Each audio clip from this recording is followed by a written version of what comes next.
Interesting title for the talk tonight. This changes everything. What do you think this is?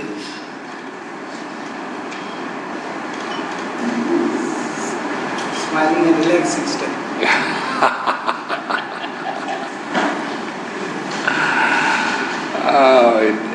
You've heard too many of my talks.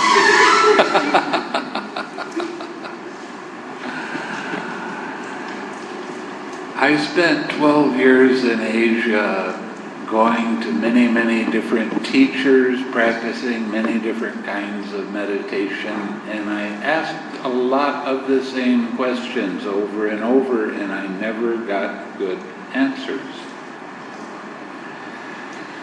The question that I ask over and over is, what is craving?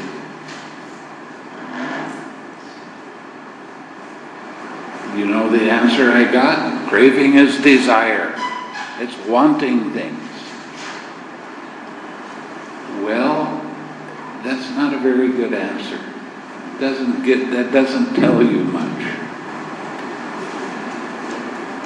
How are you supposed to recognize craving when it arises?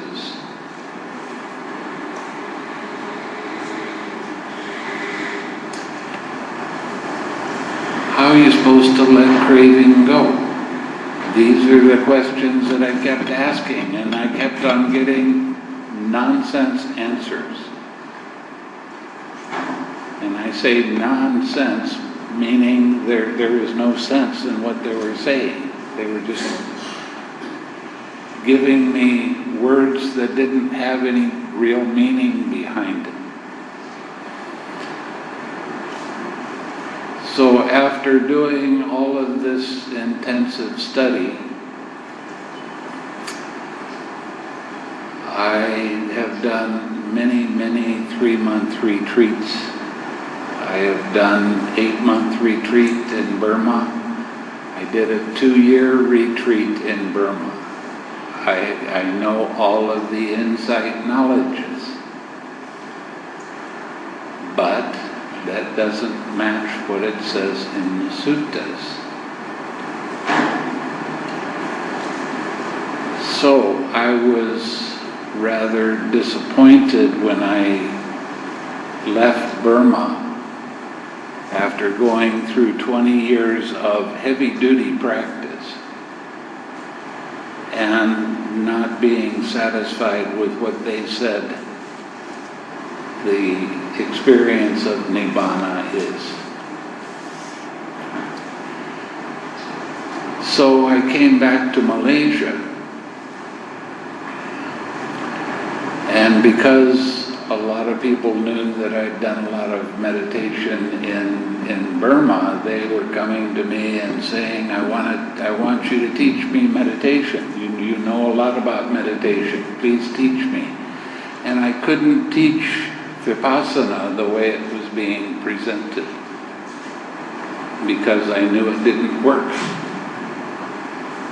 So I started teaching loving-kindness meditation.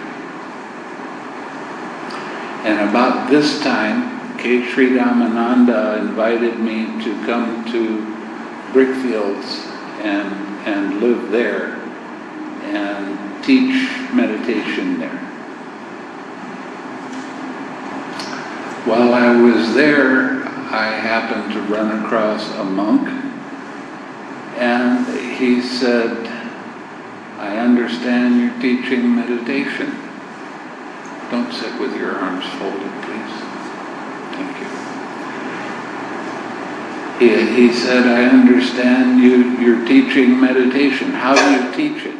So I started telling him how I taught it. And he said, you know, you're teaching it correctly, but you're using the language of the commentaries. Why don't you let go of the commentaries and just start teaching from the suttas? So when I started doing that, all of a sudden I started noticing everybody I was teaching, they're progressing in their meditation very fast. And I started looking at the suttas themselves and finding out that the instruction in mindfulness of breathing was not the same instruction that I was getting from my teachers. Mindfulness of breathing, it says very clearly, on the in-breath you tranquilize your bodily formation. On the out-breath you tranquilize your bodily formation. Now, when I started exploring that, I started seeing, oh, there's this tension and tightness that happens in my mind, in my head. It's always been there. It had bothered me so much that I would go to my Vipassana teachers and tell them I have this massive headache. And they would tell me, oh, just ignore it. It's no big deal. It'll go away on its own. Well, when I started following the instructions in the suttas, I started seeing that tension and tightness actually is how you recognize craving when it arises. Now, your brain has two parts to it like this. Actually, there's three, but I'll get to that in a minute. And around each of these lobes is a membrane called the meninges. Now, it's basically just a bag that holds the brains together, okay? But every time you have a thought, every time you have a feeling or sensation,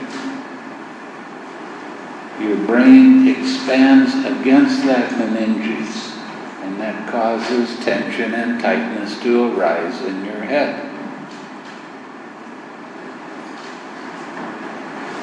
Now also, the meninges goes down your spinal column. So when you relax that tension and tightness, you are in effect relaxing your entire body. And you're letting go of that tightness. What is craving? Craving is the I like it, I don't like it mind. Now, you have feelings.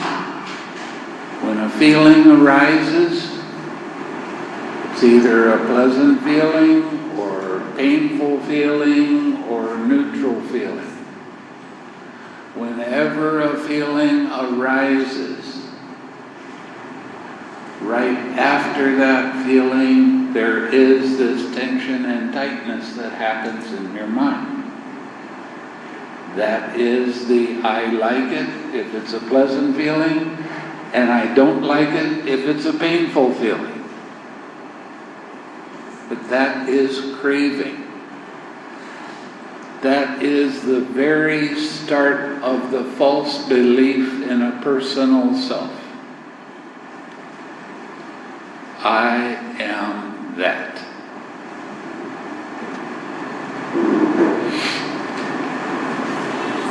So, when you relax that tension and tightness, you're letting go of craving. What happens when you relax that tightness? Your mind is clear. Your mind is bright. Your mind is very, very alert. And your mind is pure. Why is it pure? Because you've let go of the cause of suffering, craving. So you bring that mind back to your object of meditation.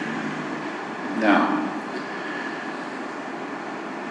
I teach people loving kindness meditation. And there's a lot of wrong ideas about loving kindness meditation and what it actually is. Right now, if you go to some of the students that are practicing from commentaries, they'll tell you that you do your loving kindness, you have to make 4 wishes. But that kind of loving kindness meditation is a mental exercise. The loving kindness meditation that I teach is a feeling meditation. It's different. When you're practicing loving kindness meditation, you bring up a feeling of happiness and put your friend right in the middle of that feeling and radiate that feeling to them. And stay with your spiritual friend and stay with that feeling. When you do this, your meditation, your progress is so fast that you won't believe it. Now, when I was doing straight Vipassana, I was also doing absorption, concentration, and other kinds of meditation. I worked real hard at all different kinds of meditation. And I found out that it takes a long time to get to a jhana with one-pointed concentration. But there's more than one kind of jhana that's being practiced. And this is where a lot of confusion comes in. People that practice straight Vipassana, they tell you, don't practice jhana practice, it's only good for psychic abilities. Well, they're talking about a different kind of jhana practice than the one that I'm talking about.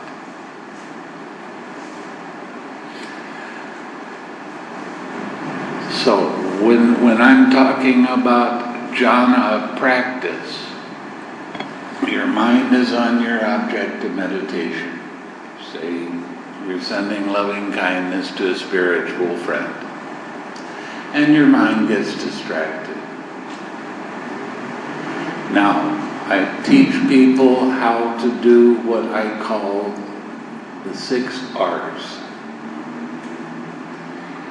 You recognize that your mind is distracted away. You release the distraction. How do you release the distraction? You don't keep your attention on it anymore. Then you relax that tightness in your head. Okay, so now you're halfway through the 6 R's. Now you bring up something wholesome. When I teach loving kindness meditation, I rather insist that you smile. So bring up a smile. Why? When you bring up a smile, your mind is light, your mind is very alert, and your mind is uplifted.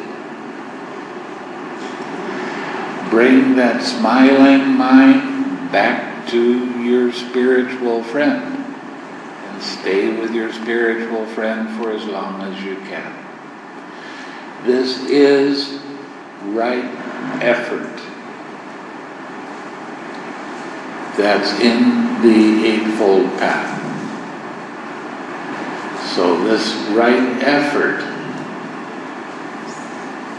if you use right effort when whenever your mind is distracted, and you let it be and relax and smile and come back to your object of meditation, your progress in the meditation is going to be so fast that you won't believe it. Now, when I was practicing one-pointed concentration, absorption concentration, it took a few months to get to the first jhana. That means a few months of hard practice, where I was really doing a lot of sitting. What that practice is your mind is on your object of meditation and it gets distracted. You let go of the distraction, immediately come back to your object of meditation. When you do that, the force of the concentration will start to suppress hindrances. And you'll get into what is called one-pointed concentration.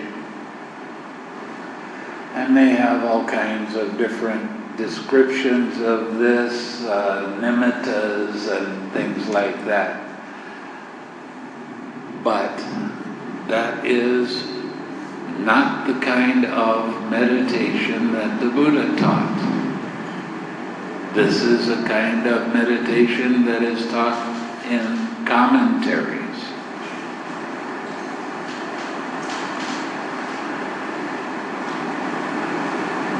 The thing with the 6 R's is that relaxed step.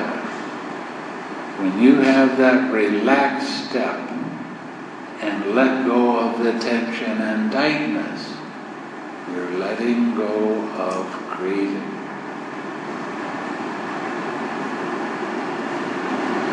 Now, I give 10-day retreats. Why do I give 10-day retreats? Because you don't need to do 2-week retreats. In 10 days, you will be reasonably successful with the practice if you follow the directions like I give them.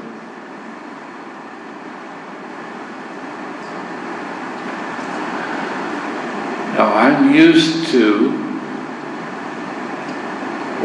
I just got through giving a retreat in Indonesia for 39 people. Everyone became at least an advanced meditator. That means at least getting to the 4th jhana.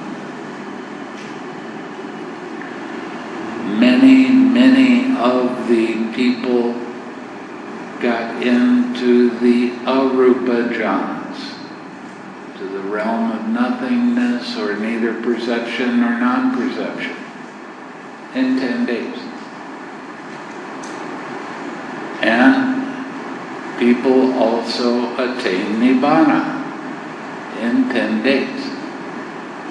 So I don't need to give a longer retreat.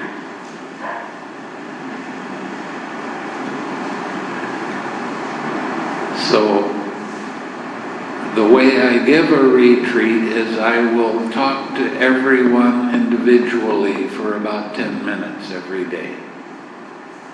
And then I give a Dhamma talk. And the rest of the time is yours. I encourage people to sit for longer periods of time. You can start out sitting at a half an hour, but no less than 30 minutes. No less. When your sitting is good, then you sit longer.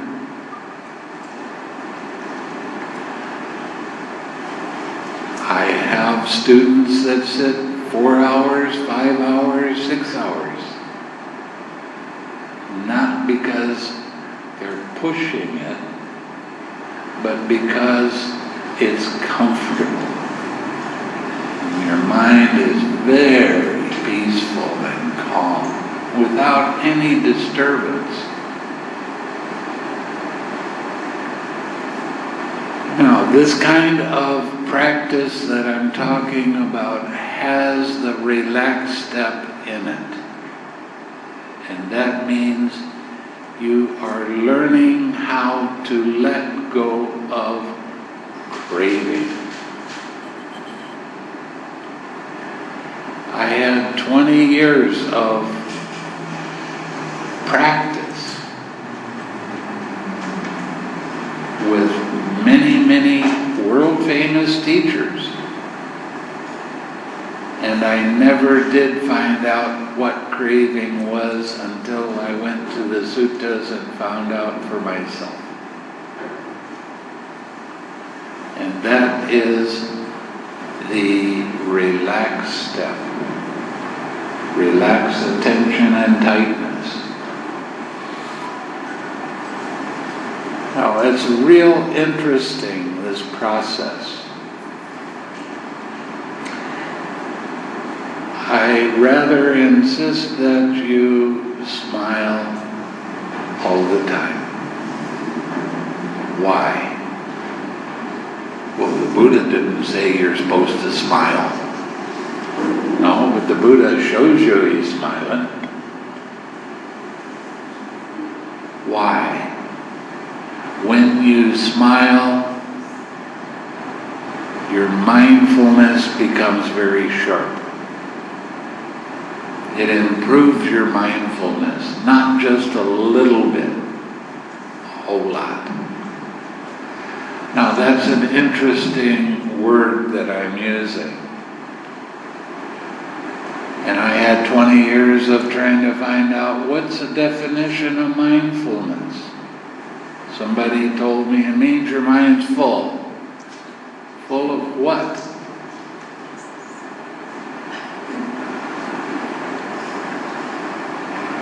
Chief Reverend, when I was staying with him, he would say your mind is full of rubbish. Just nonsense thoughts, this and that.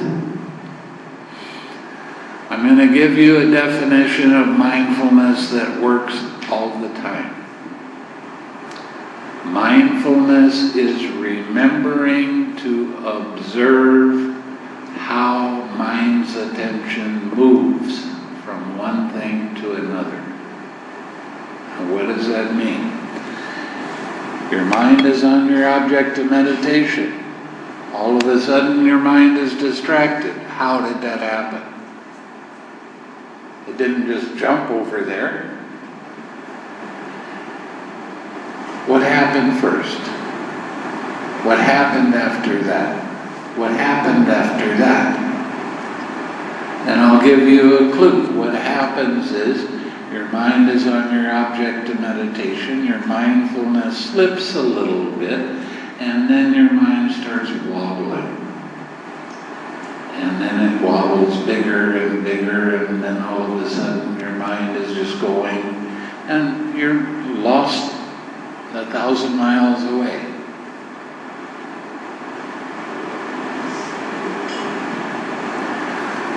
When you smile, your mind becomes uplifted. Now, I'm not just talking about smiling with your lips. I'm talking about smiling in your mind. Smile with your eyes. Smile with your heart. The more you can keep your smile going during the day, the easier it is to notice when your mind starts to lose its mindfulness and get caught in the mud.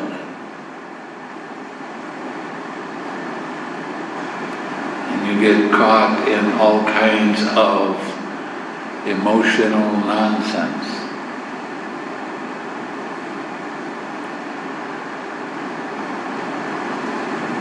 We're made up of 5 things. Okay? We have a physical body. We have feeling. Feeling is not emotion. Feeling is pleasant, painful, neither painful nor pleasant. we have perception.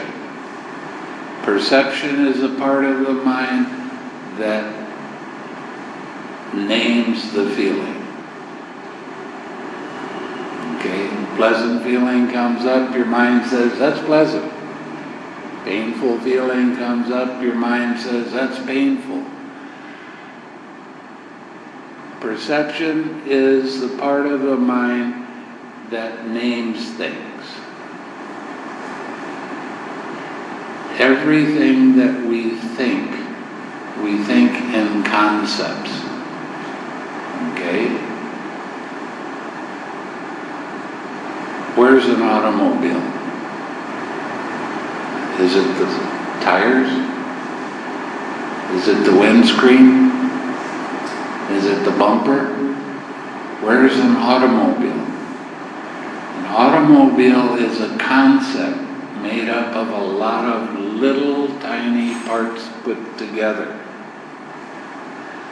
Perception is a part of the mind that names things and comes up with these concepts.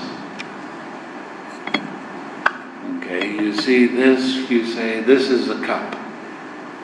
But where is a cup? Is it the handle? Where is it?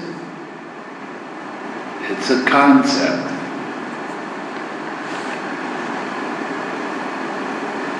You have thoughts and you have consciousness.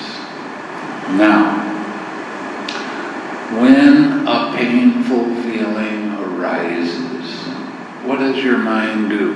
As soon as that painful feeling arises, it begins to think about that painful feeling. I wish it would stop. I wish it would go away. Why does it have to bother me now?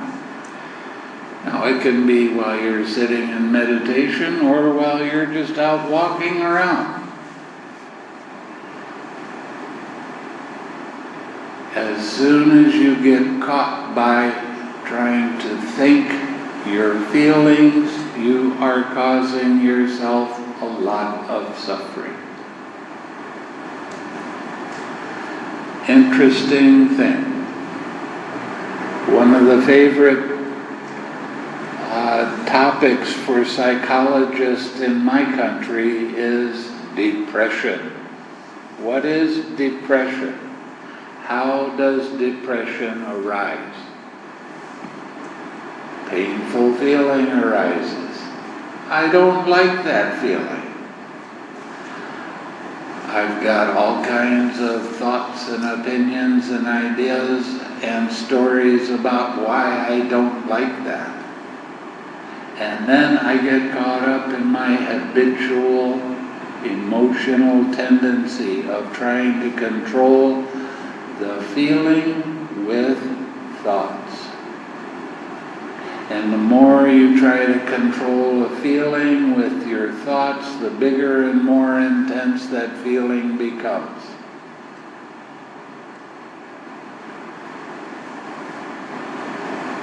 So, what to do? You notice when that feeling comes up, and you use the 6 R's. You recognize that your mind is pulled away from your object of meditation, whatever that happens to be. And you release that by not keeping your attention on that distraction. Now, when I was practicing straight Vipassana, I was told very succinctly that if I had a pain arise in my knee, I was supposed to put my attention right in the middle of that pain and note it until it went away.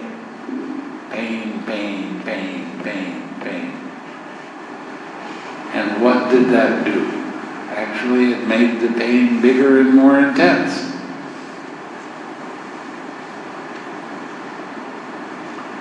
But when you allow that feeling to be there by itself and relax into it, and then bring up a wholesome object and direct your mind to your object of meditation. Now your mind is pure. You will be able to stay for longer and longer periods of time on your object of meditation.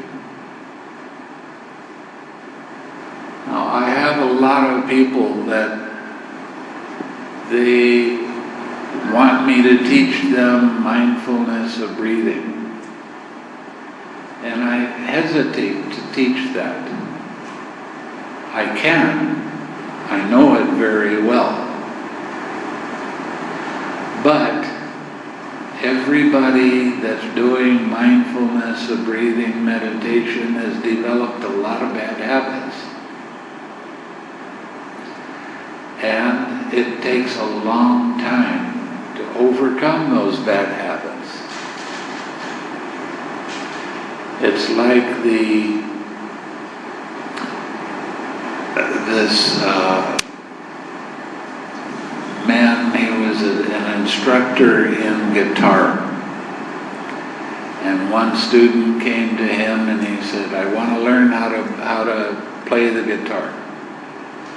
Have you ever done anything on the guitar? No. Okay. You come and I'll teach you, and it's going to cost you $50. And somebody else came. Have you ever played the guitar before? Yeah, I've been practicing and doing all kinds of things. Okay. If you want me to teach you, it's going to cost you $500. Well, he doesn't know anything, and it only costs $50. Why? I already know a lot of this stuff. Why are you charging me $500? Because you already know it. And it takes a long time to let go of the old habits and learn new habits. So what do I wind up doing is changing your meditation to loving kindness. You should hear some of the complaints I get because, but it's too hard to do the loving kindness meditation. Well, no, it's not. Loving kindness meditation, when you do it correctly, your progress in loving kindness is faster than it is with any other kind of meditation. I'm used to, by the second or third day of a retreat, I'm used to having people being in the first or second jhana.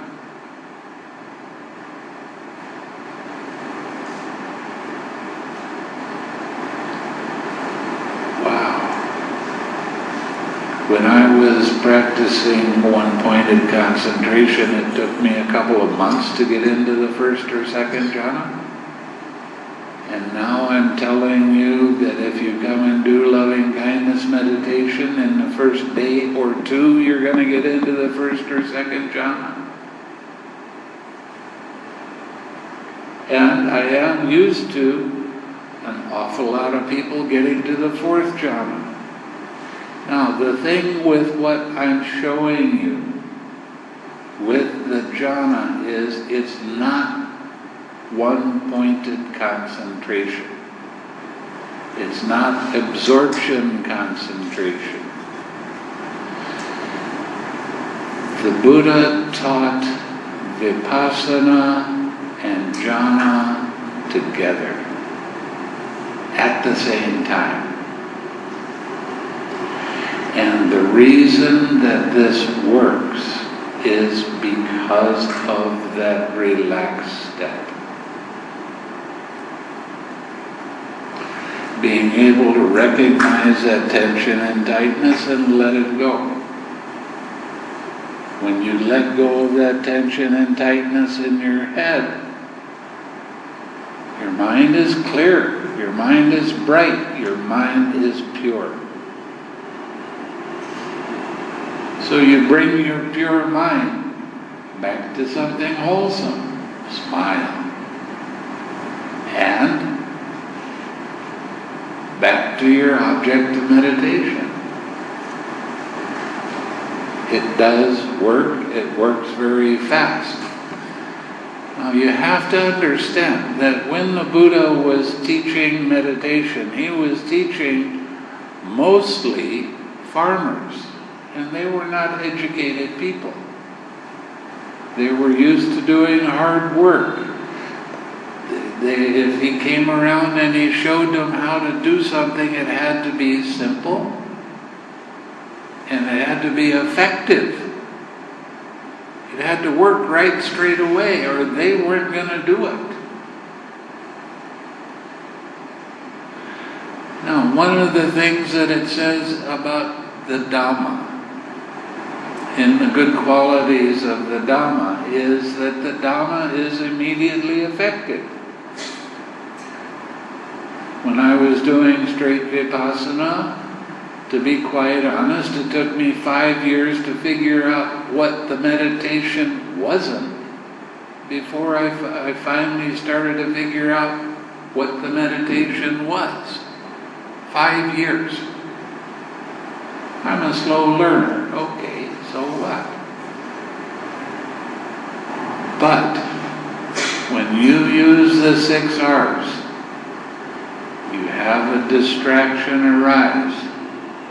What's the distraction? I am that. It's a hindrance.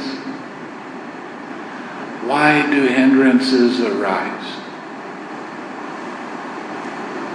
You know? Because in the past you have broken precepts. You have said things that aren't true. You have caused all kinds of different problems.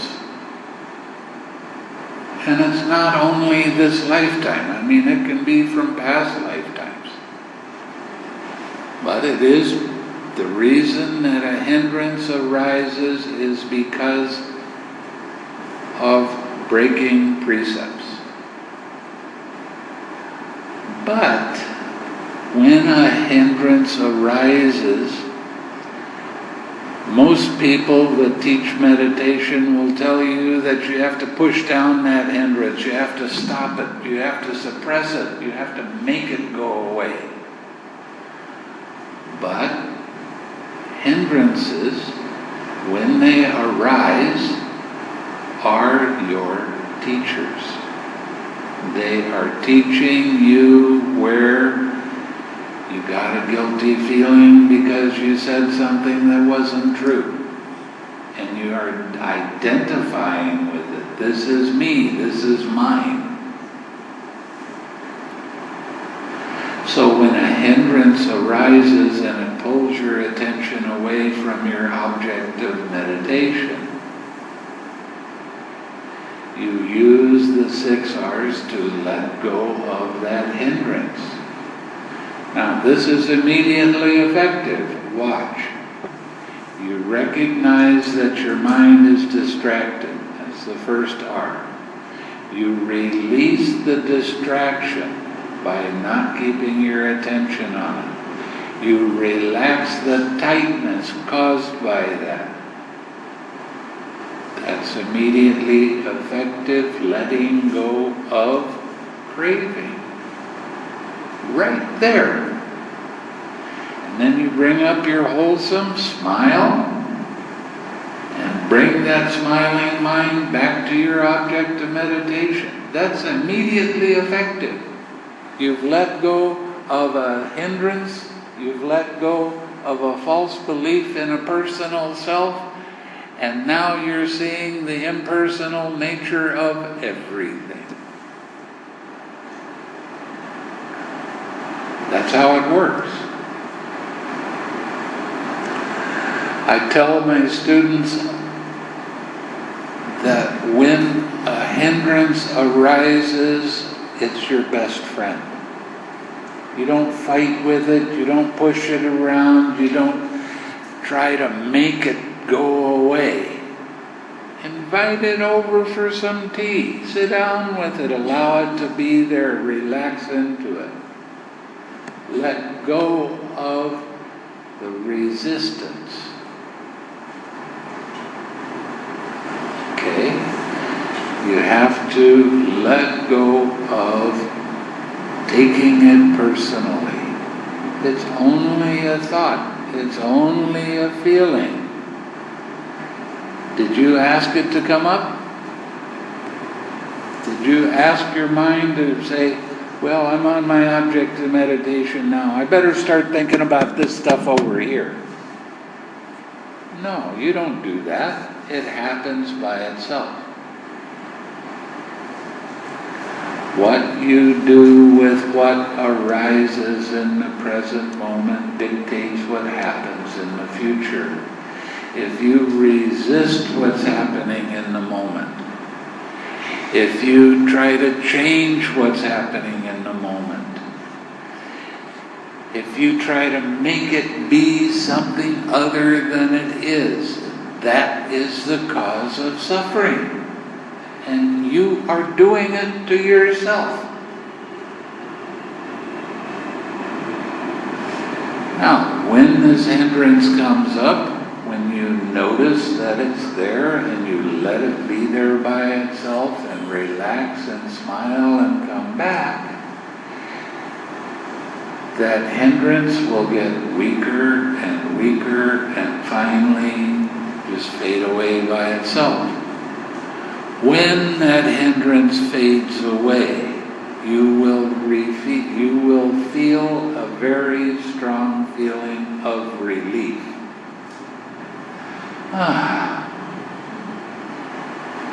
It's like a big weight that's on your shoulders just gets taken off. And then you have joy arise. Joy is a real happy feeling. It's got some excitement in it. And when you're sitting and you have joy arise, you start going, this is what I've been looking for with the meditation. Yeah, this is it. This works. Now, after a period of time, the joy will fade away and your mind is going to get very, very tranquil and peaceful. And you're going to feel more comfortable in your mind and in your body than you've ever felt before. This is what the Buddha called happiness. Now, what I've just described to you is the first jhana. That's how it works.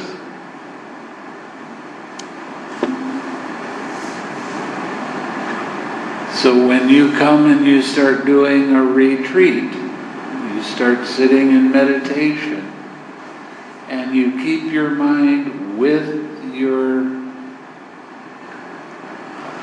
spiritual friend, loving kindness, smiling. When you keep your mind with that, then the joy is going to come up by itself. And when it comes up, it's really going to be worth it. Now, there's 5 different kinds of joy that you can experience. The first 3 kinds of joy, anybody can experience at any time. It doesn't matter whether you're Muslim or Hindu or any kind of human being. The first kind of joy is like goosebumps. Right? You get these, oh, this feels really nice. The next kind of joy is like a flash of lightning. It's very strong, but it's only there for a short period of time and fades away. Now, right after this kind of joy arises, your mind becomes very peaceful and calm for a period of time. Nice. The next kind of joy is like standing in the ocean and just having a wave of joy come over you. And then a little while later, another wave of joy comes over you. When that fades away, you'll be able to sit for 10, 15 minutes with a very peaceful, calm mind. Very nice. Now, the next two kinds of joy only arise from mental development. The next kind of joy is the kind of joy you get in the first jhana and the second jhana. This is called uplifting joy. You feel very light in your body, and you feel very light in your mind, and you feel happy. And there's some excitement in it. This is nice, yeah. And that'll last for a period of time. And then when it fades away, you have the tranquility coming up. And you feel very comfortable. That is happiness. And your mind stays on your object of meditation pretty easily, with no effort. And this is called unification of mind.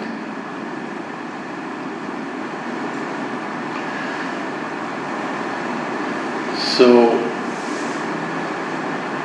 when you get to the first jhana, this joy is going to be a very nice feeling, and you're going to like it a lot. But as you continue on, and you stay with your object of meditation for a little bit longer period of time, the next time joy comes up, it's quite a bit stronger. And when this kind of joy arises, you really feel light. I've had students that they felt so light while they were sitting in meditation that they had to open up their eyes because they thought they were going to hit the ceiling.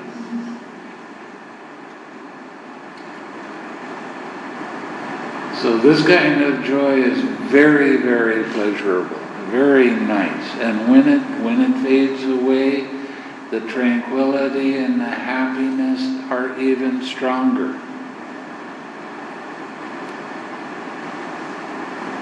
The last kind of joy is called all-pervading joy.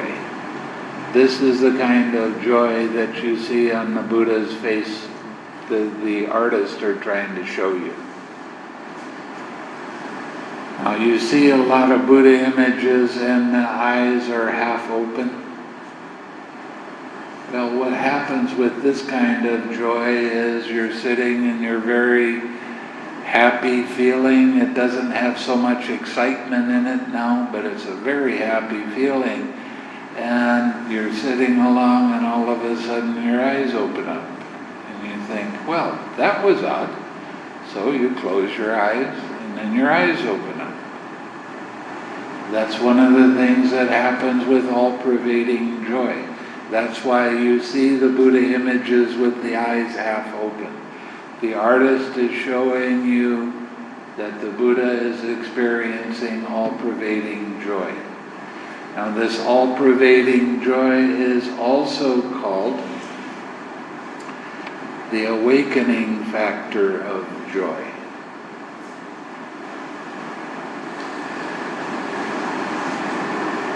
So these last two kinds of joy are only going to be experienced through mental development. Doesn't take very long for these to happen.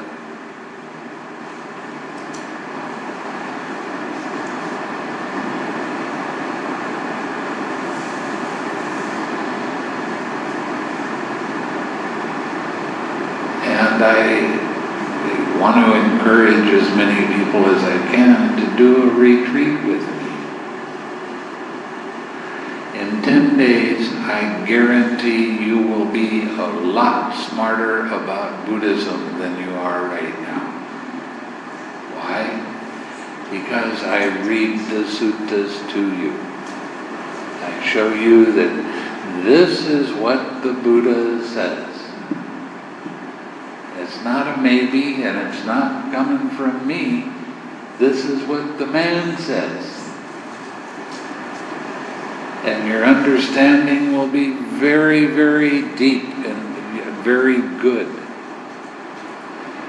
You'll understand more about what mindfulness truly is when I say it's remembering to observe how mind's attention moves.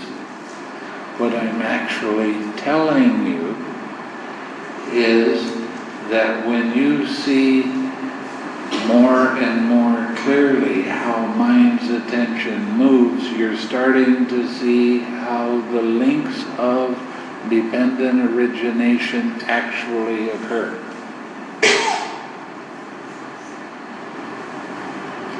Don't sit with your arms folded like that.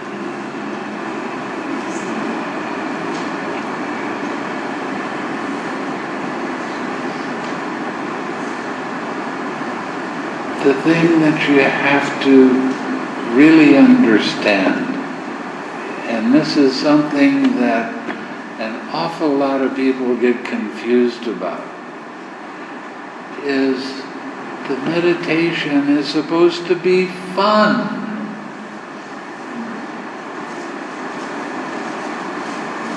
And the meditation is supposed to be all the time, not just while you're sitting. Why do I tell you I want you to smile? Because that improves your mindfulness. And if you can smile all day, look at how much better your mindfulness becomes. And life starts to be easier. You start to see the importance of keeping precepts. Well, I'm not going to keep the precepts just because the monk says to do it. No, you do it because you see, when you keep your precepts, everything becomes easier. There is a saying that when you take care of Dhamma, Dhamma takes care of you.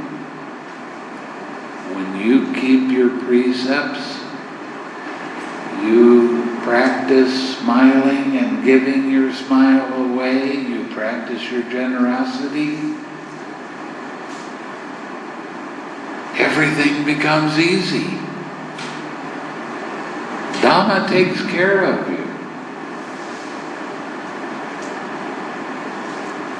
Now, I have a big center in the United States. It's over 100 acres. And sometimes the money starts going down. We don't have so much donation and that sort of thing. And the treasurer comes to me and he starts going, oh my, we only have enough, we're going to have to sell this place. We only have enough for another month, and that's all the money we have. And I say, okay, don't worry about it. And then somebody, just out of the blue, they donate $15,000. Wow. Dhamma takes care of you if you take care of the Dhamma. And it's really, really true. I had one student that every time he got in his car, it seemed like it broke down in some way or another. He was always spending money on getting his car fixed. And he kept listening to me give talks on taking care of the precepts and how important it is, and Dhamma will take care of you. So he decided, okay, I've been drinking a little bit of wine, and I haven't been watching my speech as well as I could. Now I'm going to do that and see what happens. All of a sudden, his car stopped breaking down. Now, how did that happen? And he started becoming a real believer. Yeah, this stuff does work.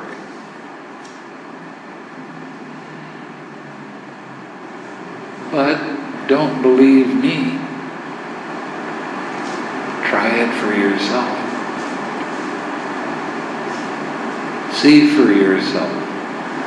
You know, these little white lies that kind of say just so that people will, oh, I'm going to say this lie.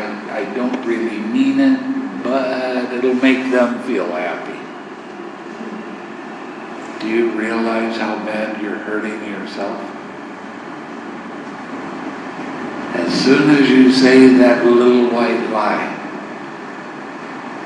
your mind very quietly says, I shouldn't have said that. It's not true. And then you forget about it. And then you want to sit in meditation, and all of a sudden you have restlessness coming up all over the place. Why? Because you broke a precept.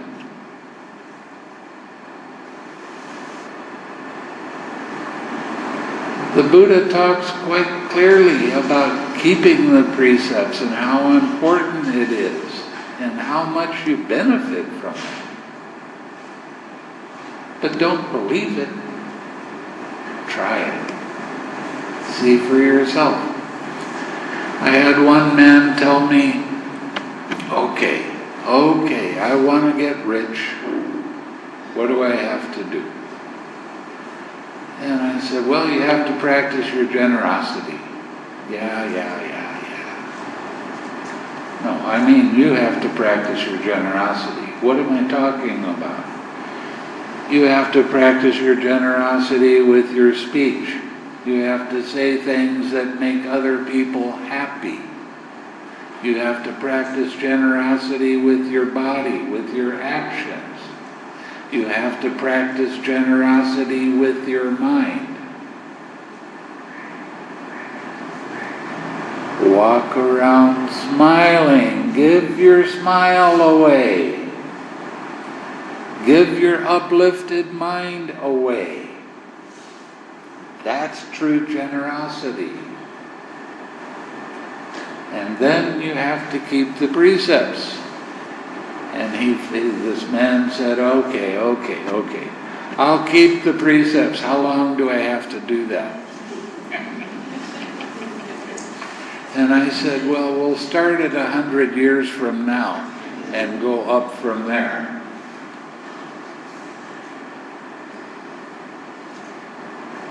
Now I have some students that I've been teaching for years and years and years, and they don't keep their precepts, except when they do a retreat. So they come and they do a retreat, and the first 8 days or 9 days of a 10-day retreat, they have hindrances all the time. And finally, on the next to last day or last day of the retreat, their mind settles down. Well, why is it always doing that?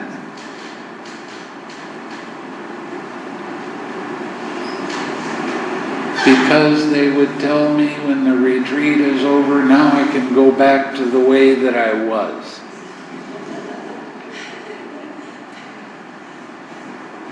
And one of my students, he had a foul mouth, and he was continually cursing. And I kept on telling him that if he wants to be successful with the meditation, he's got to stop doing that. It's offensive not only to other people, but it's also showing how ignorant you are when you use foul language. But he did it for years. I mean, he's done 30 or 35 retreats with me. And he's still doesn't progress with his meditation. Finally, I got to him and I started shaking my finger at him and saying, "You've got to stop doing this. It's not that the meditation doesn't work. It works, and it works very well. But you are causing yourself a lot of suffering. And you have to stop doing that. How are you going to purify your mind if you have so much hatred and so much anger and you're cursing everything?" Well, it doesn't work. So why do you expect it to work?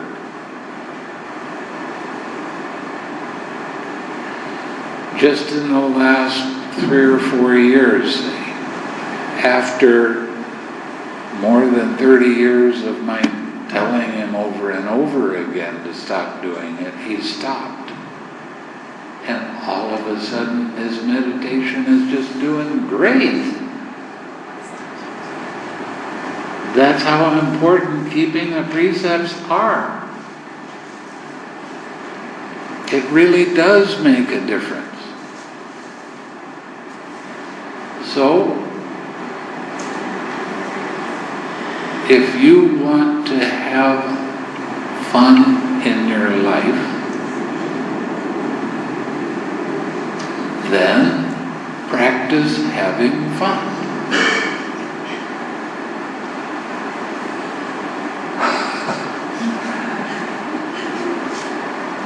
Laugh more.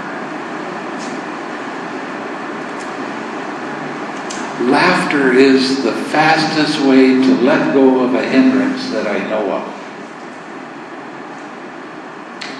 I'll tell you the story. I was helping a man when I was in Hawaii. I was a layman. And this man was building a house. And I just started helping him. And before long, he thought he was my boss.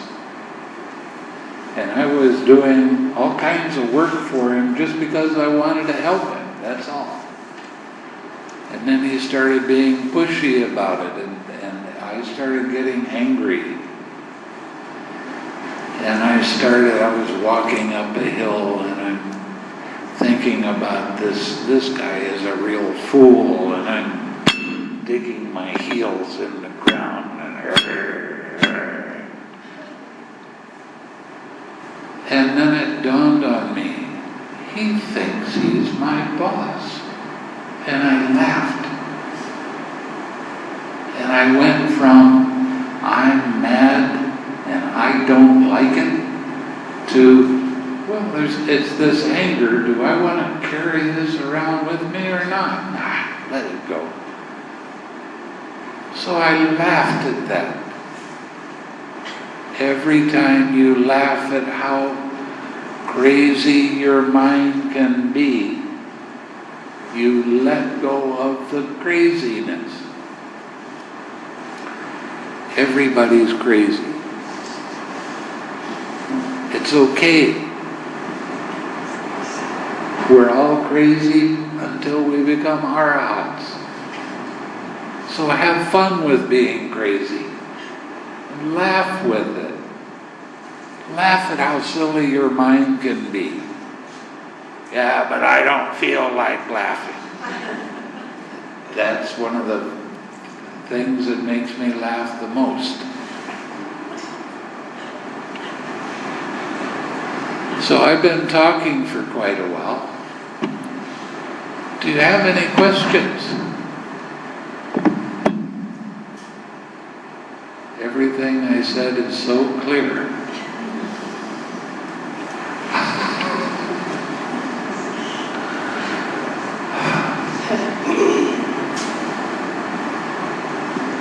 Yeah. How should mind be what?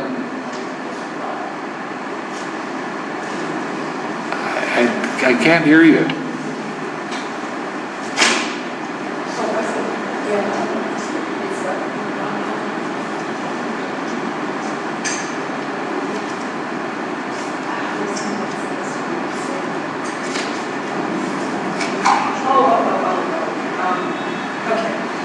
What's he say? He wants you to read the Kakachapama, just to that page. That's all he wants. He wants to. There you go. Right there. What? The Kakachapama Sutta. How should we train? How should we train? Oh, It's the 12th right there. okay. This is something that the Buddha talked about with the monks and how to train your mind.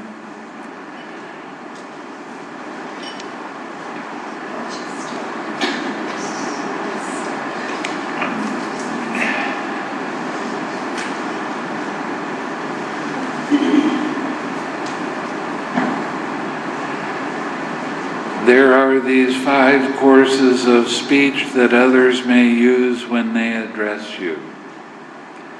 Their speech may be timely or untimely, true or untrue, gentle or harsh, connected with good or connected with harm, spoken with a mind of loving kindness or with inner hate. When others address you, their speech may be timely or untimely. When others address you, their speech may be true or untrue. When others address you, their speech may be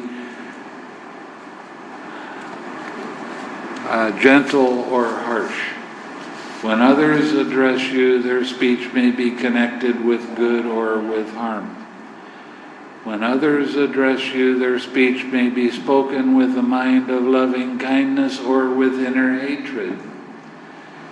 You should train thus. Our minds will be unaffected by what other people say. And we shall utter no evil words. We shall abide compassionate for other people's welfare, with a mind of loving kindness, without inner hate. We shall abide pervading that person with a mind imbued with loving kindness, and starting with the person that you're talking to when you walk away. We shall abide pervading the all-encompassing world with a mind's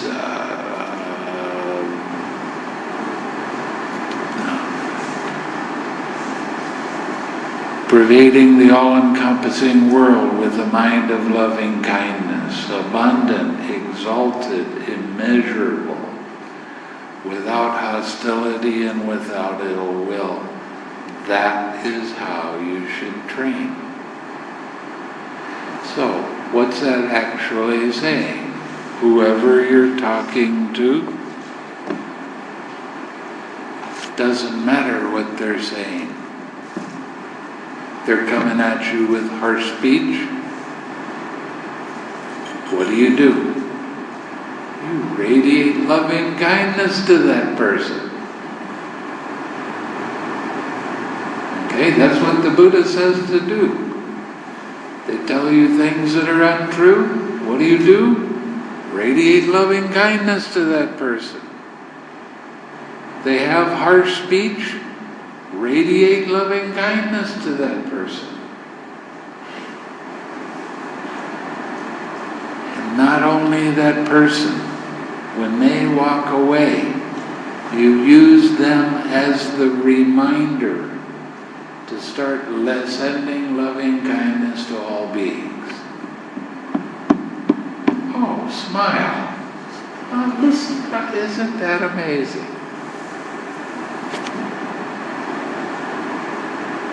The more you smile, the easier it is to send loving kindness to everybody. You want to affect the world around you in a positive way? Radiate loving kindness. really works. And it affects not only other people around you, it affects animals too.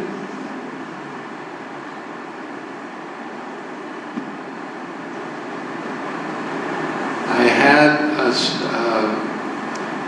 my teacher had a stroke, about 10 years ago. I was in Thailand at the time when I heard that he had a stroke. He was in California. So I started radiating loving kindness to him. When I found out he had a stroke, I got a letter from him a couple of weeks later. He never wrote letters. Never. And he wrote a letter to me, thanking me for sending him loving kindness. How did he know I was sending him loving kindness?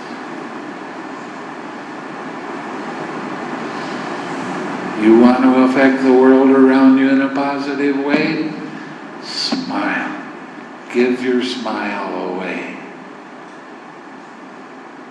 Give your smiling mind away. It'll affect everybody around you. Even when people are fighting, arguing, start radiating loving kindness to them. You know what it feels like to argue.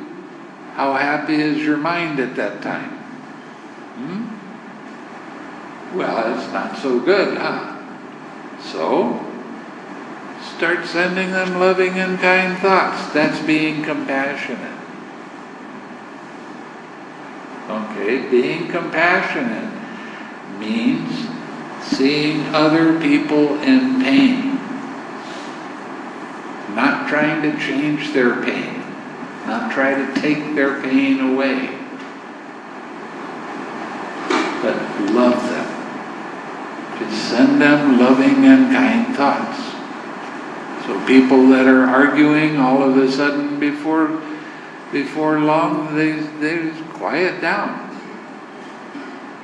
They're not going to be so caught up in their emotional, habitual tendencies. And then before long, you're going to see them, if you keep it up, you keep smiling and keep sending them loving and kind thoughts, you're going to see them starting to smile with each other and laugh with each other. It works.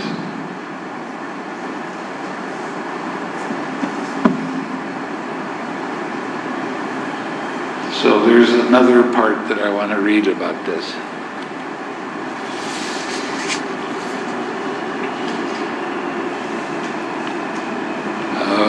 Okay. Even if bandits were to sever you savagely, limb by limb, with a two-handed saw, he who gave rise to a mind of hate towards them would not be carrying out my teaching. That's pretty radical. Have somebody lop off one of your arms and not hold any hard feelings towards them. It takes practice. The more you practice smiling, the more you practice having an uplifted mind, the more your mind tends to be happy and uplifted. Okay, that's what it says in one of the other suttas.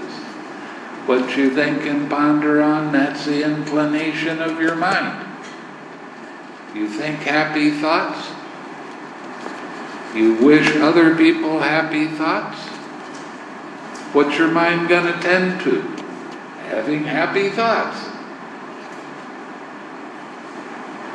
Okay?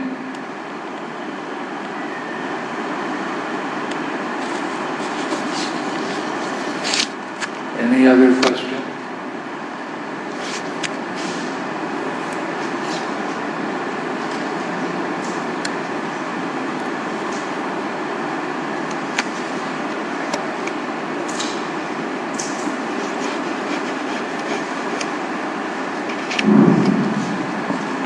The thing that you really need to remember is that meditation is not just about sitting.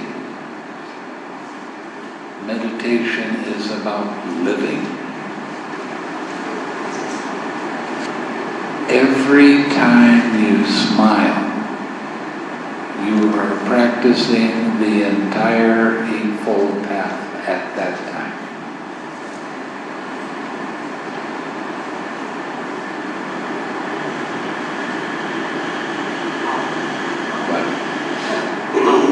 How should a layperson's mind be while they're performing the Dharma? How should their mind be? Happy. When you practice your generosity, there's 3 ways that you practice it. You prepare your gift with a happy mind. You give your gift with a happy mind. You reflect on giving that gift when you go away with a happy mind.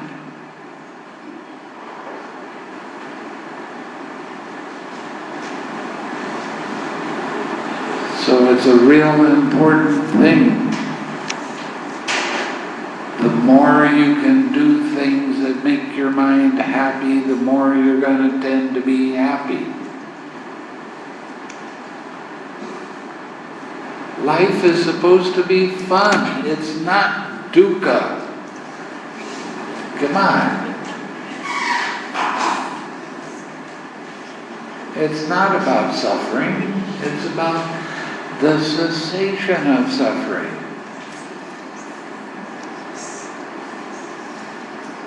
I was with a Zen teacher, and he had some college students come. They didn't know anything about meditation, so he's trying to teach them something.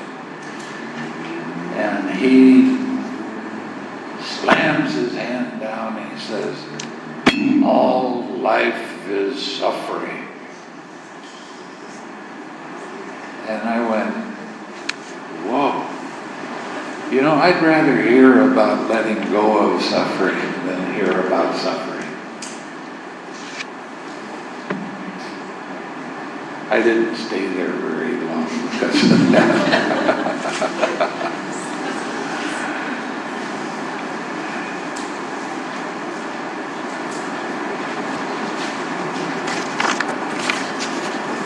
When should we make spiritual aspiration?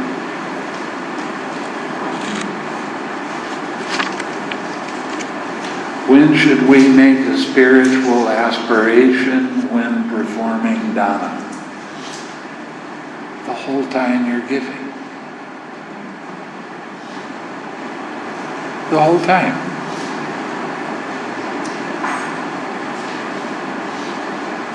The more you can have an uplifted mind and have fun doing it,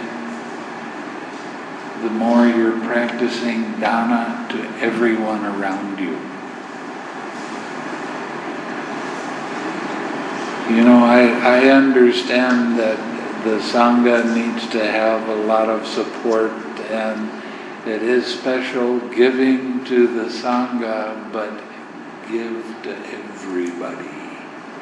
All the time. Give your smiling mind. Give your happiness.